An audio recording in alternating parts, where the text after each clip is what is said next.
வர செய்திகள்லாம் பார்க்கும்போது பயமாக இருக்குது நம்மளுக்கு. எதடா நினச்சி வாழ்கிறதுன்னு சொல்லிட்டு. ஏன்னு கேட்டிங்கன்னா, இப்போ பள்ளி நிர்வாகங்கள், பள்ளி தலைமை ஆசிரியர்களே சில குழந்தைகளை கொலை பண்ணுற மாதிரி அந்த குழந்தைங்கள மூச்சு அடைக்க வச்சு கொண்டு போய் ஹாஸ்பிட்டலில் சேர்த்தி அங்கே மூளை சாவை அடிச்சிட்டாங்கன்னு சொல்லி அதோட கிட்னி சிறுநீரகம் மொத்தமே உறுப்பு திருடி பண்ணி பல லட்சம் கோடிக்கு 5 கோடி 6 கோடிக்கு விற்கிறாங்கன்னு இப்போது செய்திகள் பரவுது. அதை பார்க்கும்போது நம்மளுக்கு பயமாக இருக்குது. யாரை நம்பி தான் அந்த பசங்களை அனுப்புறதுன்னு சொல்லி. ஒரு காலத்தில் பொட்டை பசங்களை அனுப்பிச்சாங்க, ஆசிரியர்கள் கற்பழிச்சானுங்க, அந்த தலைமை ஆசிரியர்கள் அந்த தனியார் ஸ்கூல் நிர்வாகிங்க கற்பழிச்சானுங்க, கொலை செஞ்சானுங்க. இன்றைக்கி நவீன திருட்டுக்கு போய் அதுக்கும் மேலே போய் அந்த உறுப்பு திருடுறது, இது பண்ணுறது, இந்த மாதிரி ஒரு செங்கிலி தொடர்பாக இருக்கும் போல இருக்குது. நாமக்கல்லாம் வருது செய்தி பார்க்கும்போது, ஒரு ஹாஸ்பிட்டல் நிர்வாகமே அதில் செயல்பட்டுருக்கு, கிட்னி திருட்டில் ஈடுபட்டிருக்குன்னு நினைக்கும் போது பயமாக இருக்குது நம்மளுக்கு.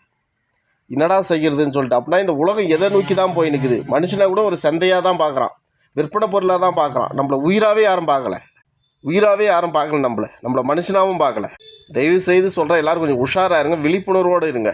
இந்த 500க்கும் 600க்கும் தயவு செஞ்சு ஓட்டு போடாதீங்க. 100க்கு 200 காசு ஓட்டு போடாதீங்க, வேணாம்.